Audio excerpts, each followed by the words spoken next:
Politics में सबसे interesting कौन होता है, लीडर या जनता?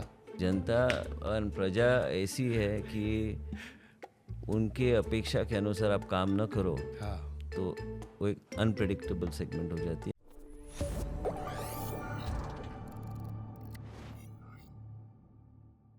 पॉलिटिक्स में सबसे इंटरेस्टिंग कौन होता है, लीडर या जनता? दोनों।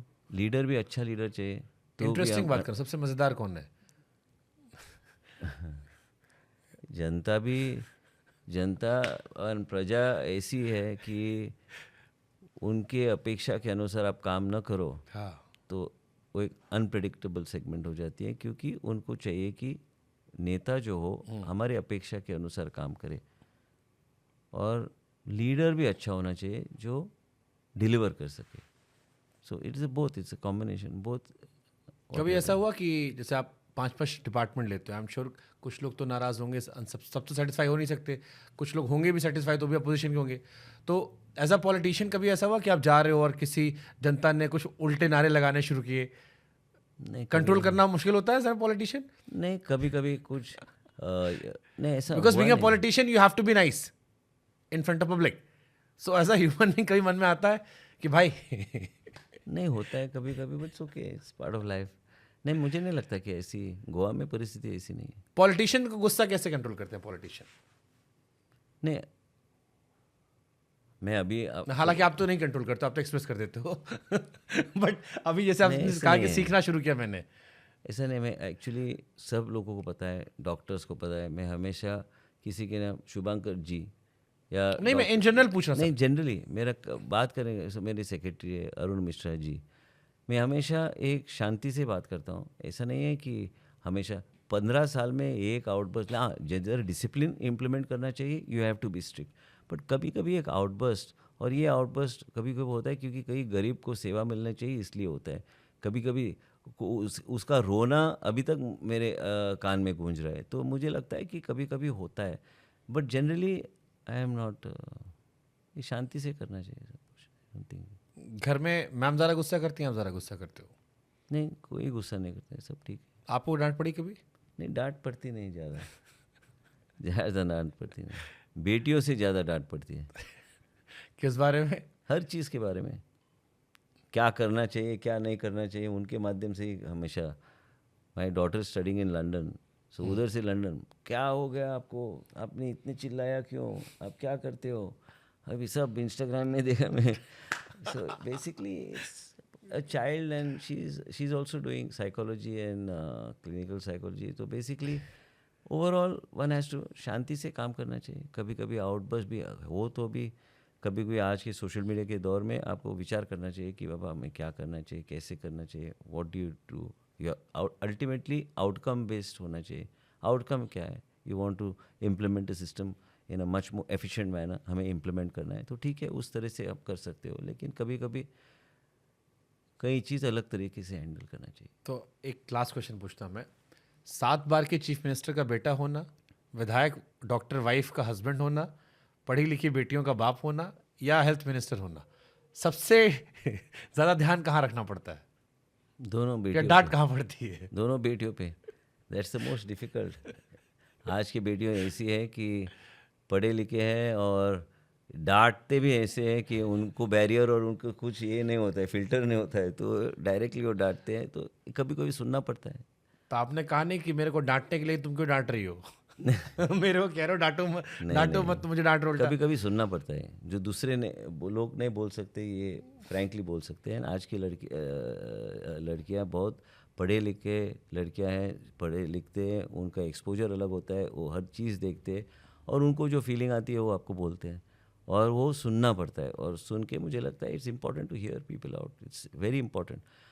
मैंने जैसे आपको बोला कि सत्ता एक मैच स्टिक जैसी है, आपको पता नहीं है पूरी जलेगी या हाफ में बुझ जाएगी, तो उस हिसाब से आपको रियलिटी ऑफ लाइफ लेके ग्राउंडेड लीडर बन के चलना है, और आपको ये करना है कि हमेशा प्रजा की सेवा और गरीबों की सेवा। और मुझे I am not telling you this Shubhankar ji because my mother is also suffering from cancer, so I am not only dealing with serving of society, और मैं हेल्थ मिनिस्टर हूँ। मेरी माँ 4th स्टेज कैंसर तक जाने तक रुक के मुझे तब पता चला जब ऑलरेडी हाथ के बाहर निकल चुका था, लेकिन भगवान के आशीर्वाद से आज तक वो अच्छी तरह से ट्रीटमेंट हो रहा है। लेकिन मुझे हर लेवल पे हैंडल, मुझे लगता है ये सब चीज़ आदमी को ग्राउंडेड करती है, रियलिटी चेक लाइफ में देती है और आपको दिखाती है कि परमानेंट कुछ नहीं है, हर चीज़ टेम्पररी है, इसलिए उसका सम्मान करो। Just true. कुछ भी परमानेंट सच में नहीं है। इतनी सारी आज इस साल तो इतनी सारी घटनाएं हुई, हम सब ने रियलाइज़ किया ज़िंदगी में कुछ नहीं पता कल क्या हो जाए। विजय रूपाणी साहब वाली जो घटना थी अहमदाबाद में, जो कुछ हुआ, लाइफ इज़ वेरी अनसर्टन। आज हम बैठे हैं, कल शायद हम में से कोई नहीं रहेगा, किसको पता क्या होता है। Life is to be respected. मुझे किसी ने बोला worship life, worship your own body, worship life, worship everything that is around you, that is the biggest prayer and it's important. And ये सबसे बड़ी महत्व की चीज़ है कि आप लोगों का सम्मान ठीक से करो और respect what you do and be proud of what you do. Lovely talking to sir. Thank you so मुझे मच। मज़ा आया। आई होप कि देश दुनिया में जो लोग भी देखें आपको, वो इस पॉडकास्ट का आनंद लें। मेरी कोशिश थी कि जनता के जो सवाल हैं वो आप तक पहुंचाए जाएं, गोवा को समझने का एक नज़रिया है। एक नज़रिया आपने मुझे अच्छा दिया है आज इस पॉडकास्ट में, गोवा को लेकर स्पिरिचुअलिटी वाला। डेफिनेटली। और मैं चाहूँगा कि जब कभी कुछ वहाँ हो तो आप हमें इनवाइट ज़रूर करें। नो डेफिनेटली शिवांकर जी, तो हम चाहेंगे कि वो गोवा का एक दूसरा पहलू जो स्टीरियोटाइप हमारे जहन में रहा है, उससे आगे बढ़कर और भी एस्पेक्ट्स हमें दिखाई पड़े। What is happiness for you? Happiness is satisfying the people. See I always been, मैं हमेशा लोगों के बीच रहा हूँ और ये गरीबों की सेवा, मैंने गरीबी एकदम क्लोजली देखा है।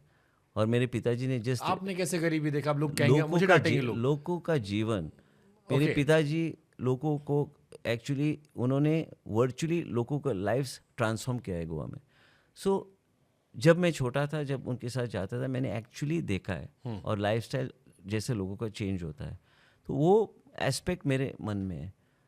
आप मेरे पिछले आप देखेंगे, मेरे क्षेत्र में आप देखेंगे, सबसे बूढ़ी औरत वो अभी भी मुझे बाबा करके बोलते हैं।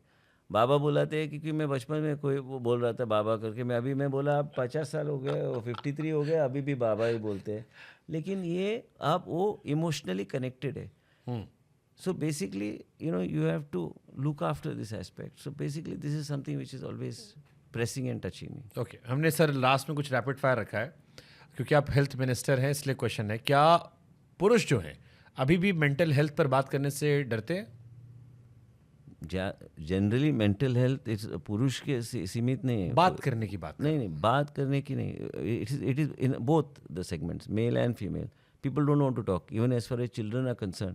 बच्चों के बारे में आप उनके लिए हमने वो टेलीमानस करके बहुत बड़े पैमाने में हमने एग्रेसिवली कैंपेन चलाया है। हम देख रहे हैं कि बच्चों के बारे में जिनको काउंसलिंग चाहिए, पेरेंट्स बात नहीं करते। सो इट्स नॉट अबाउट पुरुष और महिला, इट इज़ इन जनरल, लोग कम बात करते हैं। ओके, क्या प्राइवेट हॉस्पिटल में सरकारी हॉस्पिटल से ज़्यादा अच्छा इलाज मिलता है? मुझे लगता है गोवा में सरकारी हॉस्पिटल में प्राइवेट हॉस्पिटल से ज़्यादा अच्छा फैसिलिटीज़ मिलती हैं। सारे रिपोर्टर लग जाएंगे कल से आपके पीछे। नहीं। ओके, क्या एआई जो है वो आगे आने वाले टाइम में हेल्थ में बड़ा रोल प्ले कर सकती है? 100% बड़ा रोल प्ले करेंगे। देश के प्रधानमंत्री ने ऑलरेडी एआई के बारे में और यूटिलाइजेशन ऑफ एआई के बारे में ऑलरेडी उन्होंने बातचीत किया है और गोवा में ऑलरेडी हमने इम्प्लीमेंट करना चालू किया है AI screening of lung cancer. And मुझे लगता है AI in the next few years will play major role. इसका बहुत बड़ा रोल होगा हेल्थ सेक्टर में।